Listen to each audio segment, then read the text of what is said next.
a Noble Media Group member.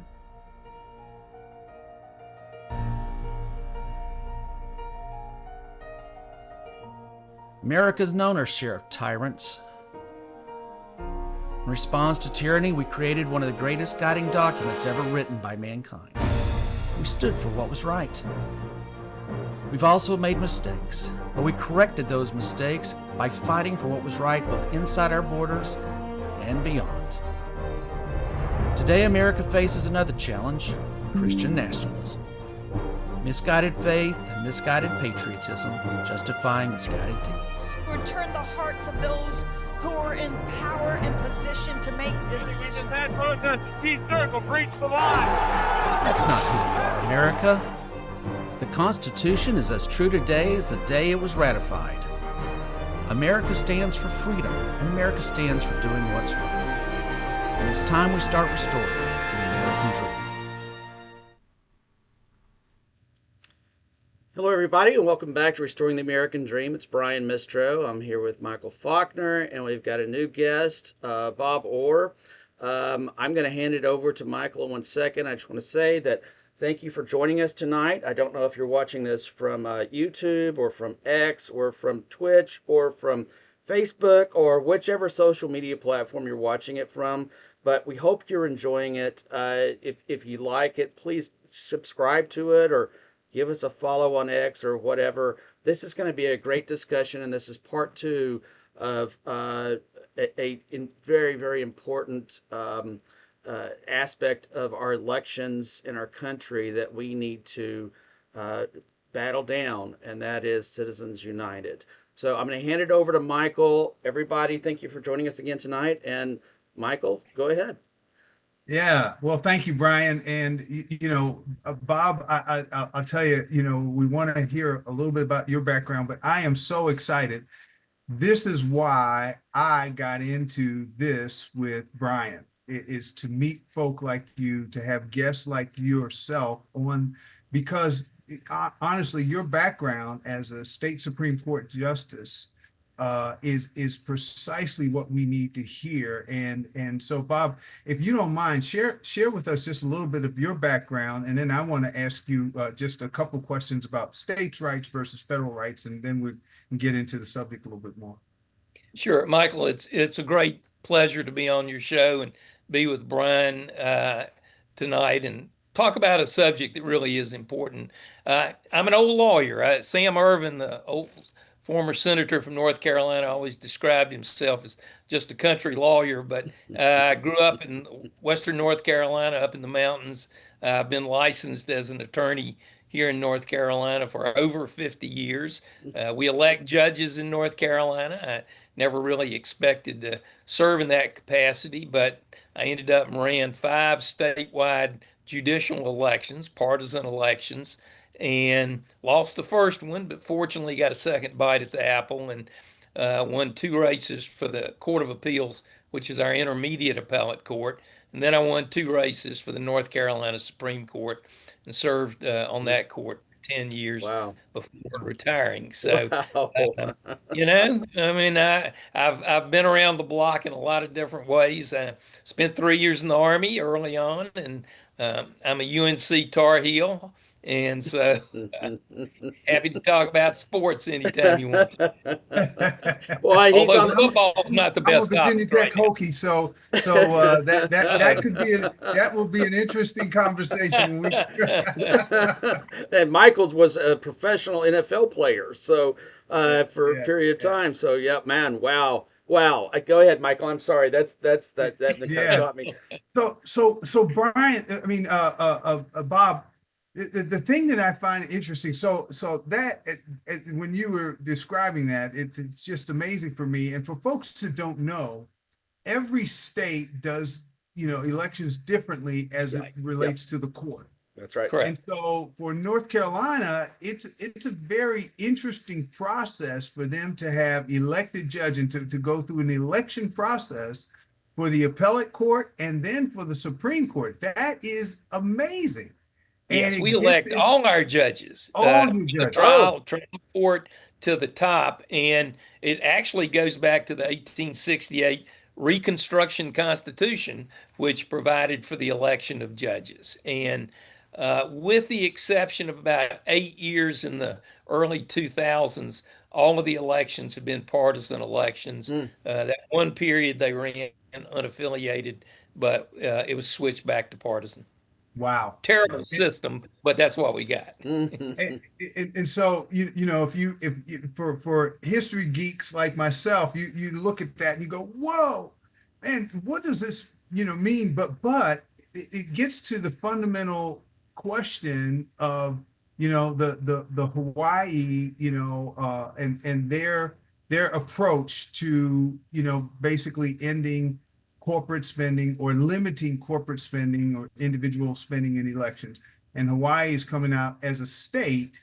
And so I wanted to ask you too, Brian, we were talking earlier, but the difference between state rights and federal rights. So to give us your take as a elected, North Carolinian, judge, give us your perspective on the whole,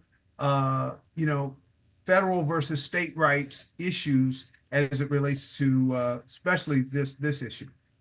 Yeah, well, I think that's a really interesting area. States' rights, for better or worse, became and has been associated here in contemporary times with resistance against the federal government, segregation, things, the Civil War and the like.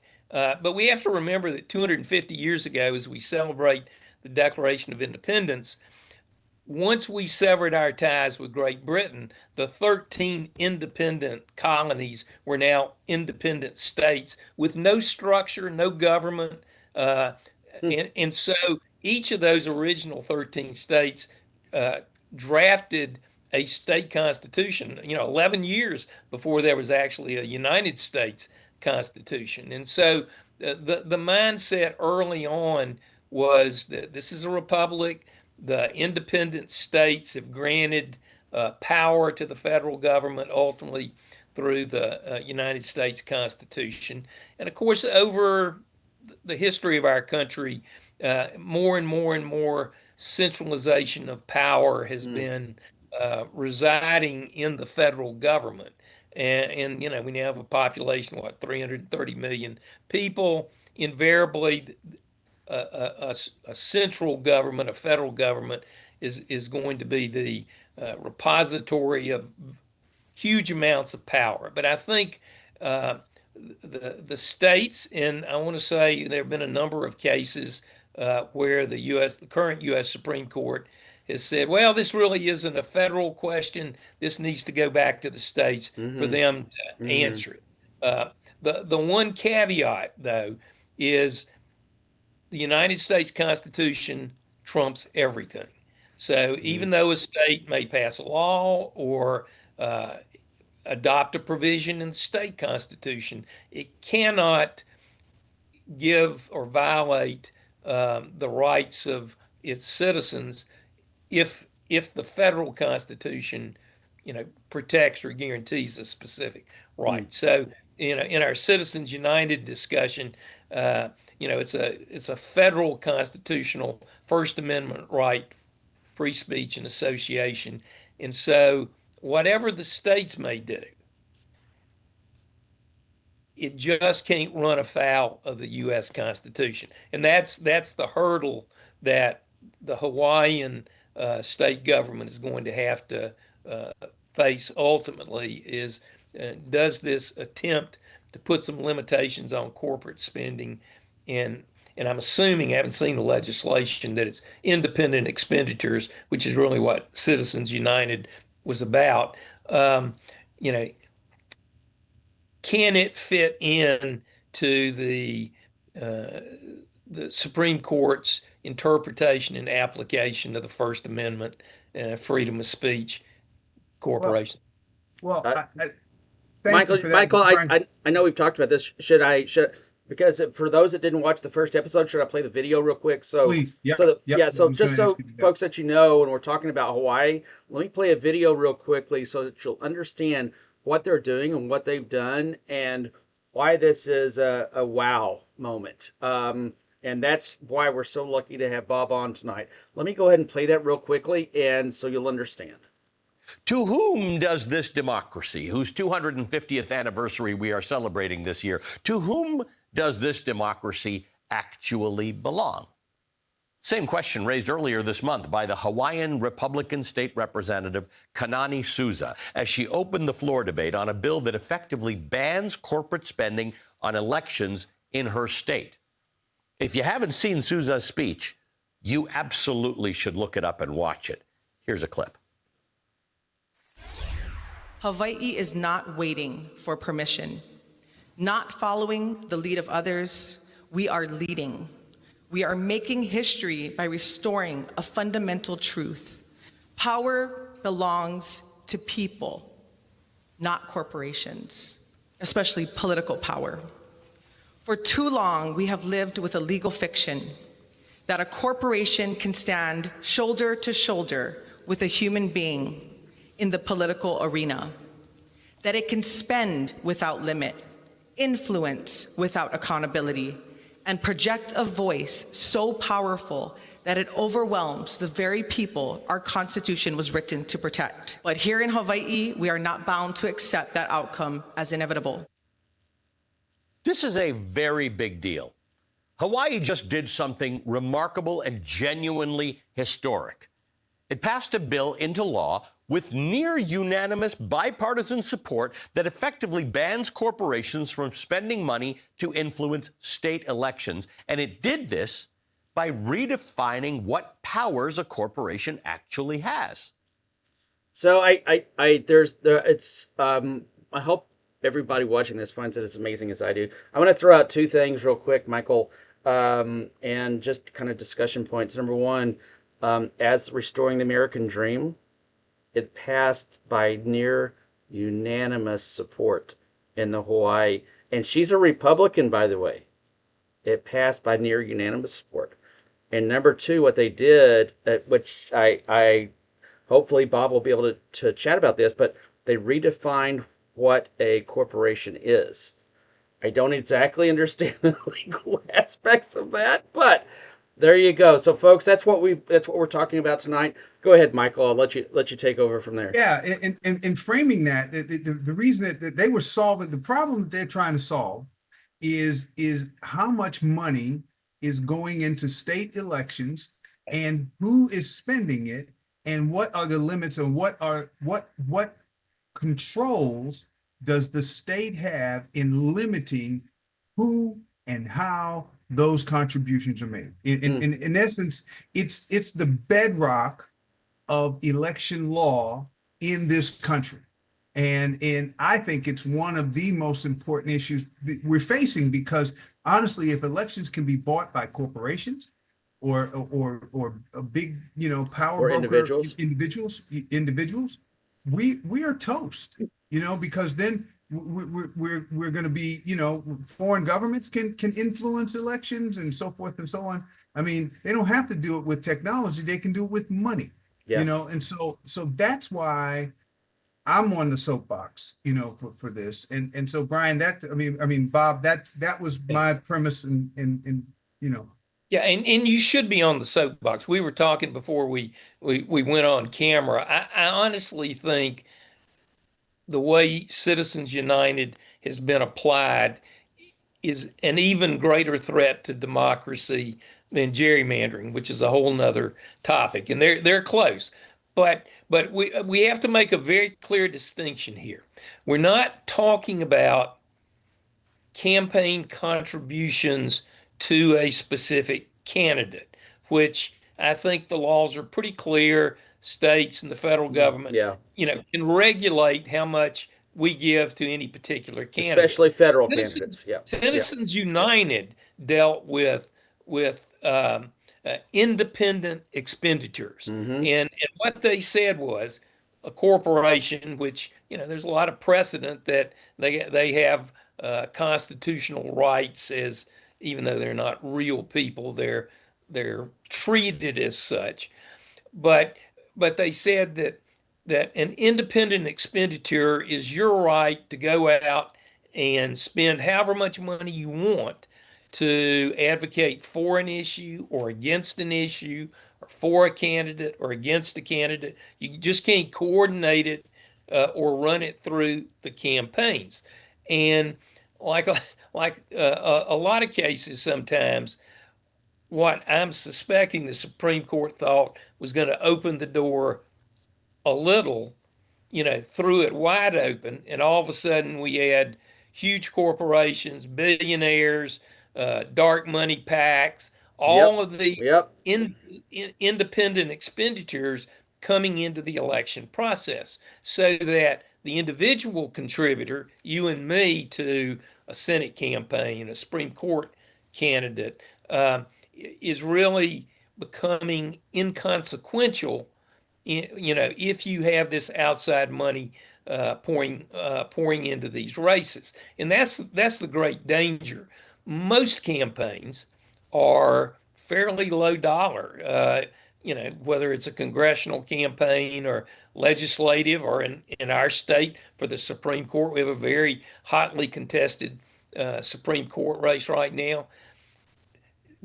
If it were just supporters making contributions or PACs, that would be a fairly level playing field. But if you have outside money, if you have some billionaire that for whatever reason wants to dump, $5 million into the Supreme Court race in North Carolina, or into 3 legislative races in order to give one party the majority, then Citizens United opened that door to them, as long as it's an independent expenditure. And the challenge, because it's, they make a somewhat compelling argument in Citizens United that, well, the First Amendment gives everybody the right to, say what you want and spend your money how you want to, within reason, right? Right. But and so therefore a corporation or a billionaire, has that right, because money equates to speech in the context of politics. That's how you get your message out. And so, Yep. the huge challenge is getting back to the Supreme Court ultimately with some sort of guardrails that both still adhere to traditional First Amendment free speech rights, but also recognizes the enormous destruction that's going on with the political system across the country because of this huge wash of dark money and outside special interest who who have entered the political fray. So when I say I think it's the greatest threat, that's why. Wow. Yeah, Michael. Yeah, indeed it is. And when you say dark money, so for those of you who don't know, that's money that's given that it's contributed. It's not tax deductible, but it's contributed in such a way as I can't research it and find out who gave how much to the particular expenditure. And in terms of what they give it to is independent expenditure, and not coordinating it with the campaign is like, okay, that's great. It's not coordinated, but it's the same message. It's the same message to the same people. And it's on behalf of, they can't say on behalf of the XYZ campaign, but they can run negative ads. They can run smear campaigns. They can do all kinds of other things which influence voters. And that at the end of the day, that's what they want, is to influence voters. Yes. So the part that disassociates with the American dream and that steers us awry is when elections are no longer, one person, one vote, or individuals deciding that we're going to come together and get behind a candidate. When elections like that, when fair election processes or normal election processes like that are upended, then we have a real problem in this nation. and it's Yeah. something that we need to address. It's Yeah, something that let me give you a good personal example. The most I ever raised and spent running statewide for the Supreme Court was maybe $250,000. We're getting ready to have a Supreme Court race here in 2026 where millions of dollars will be Wow. spent, and most of it will be from out of state, and most of it will be independent expenditures. The individual contributions that the two candidates are going to raise will pale in comparison to this outside money. And Michael, as you were saying, uh, nonprofit corporations are set up. People can contribute unlimited sums of money, Yep. and then the nonprofit spends it in its name, but the public has no way to go Nope. behind the curtain and see, did Vladimir Putin put 500 million into this entity? I don't know. I mean, and so certainly one of the I think statutory changes that Congress and state governments could, I think, do is create laws requiring greater transparency and disclosure of who's funding these outside expenditures. Doesn't necessarily limit what's doing it, but if you've got an entity that is going to hurt somebody's campaign, you may not want their name coming out that they're supporting you, right? Yeah. So, I mean, it's one of the avenues getting back to restoring the American dream, Yeah. but it's So, really damaging politics. Bob, let me ask you this directly. What do you think of the approach that the legislator has taken in Hawaii against Citizen United? Essentially Mm. saying the state has the right to define, they have the power to define what a corporation is. How do you find that language, that legal argument? Well, I haven't looked at the specific statute, so I'm always a little reluctant to give an opinion. I think, I mean, you could do away with corporations. I mean, they are a fiction of the law. Right. So, but that doesn't necessarily address independent expenditures. I mean, Okay. you're not going to do away with nonprofit corporations. I mean, that's a vehicle for a lot of good, right? So and corporations are a business model for your state, your communities. So you can't really, as a practical matter, say we're going to do away with corporations. All right. So, but I admire them for recognizing the problem and at least attempting to come up with a legislative solution. And it may work. Like I said, I haven't seen the specifics of it, but again, it's about how do you limit independent expenditures in the political arena, no matter where the money comes from. I Hmm. mean, I think a chart, Brian, that you sent me, was looking at the billionaires pouring money I'm into. putting that up right now as you're talking. Yep. That's go Right. ahead and please Yeah. keep talking. So, But yeah, go ahead. so you can do away with corporations, and that doesn't prohibit those billionaires, Elon Musk or George Soros or whatever, from doing independent expenditures. It's just sort of what vehicle they use to spend that Yeah. money. Yeah. So I actually run a 501c3 and a 501c4. The C4 is not active. I'm not gonna. I don't want to go into another dive in this. If you want to know more about it, folks, watch the last show. But the C4s are probably the biggest way to run dark money. I'll just tell you, it really is Yeah. because of the limitations. My question for you, if you don't mind, I just want to ask a real quick question, Michael. I'm going to give it back to you because this is like super fascinating to me. And this is going to be a really dumb question, Bob, but I'm going to hit you with it anyways. How do you define a corporation as a person?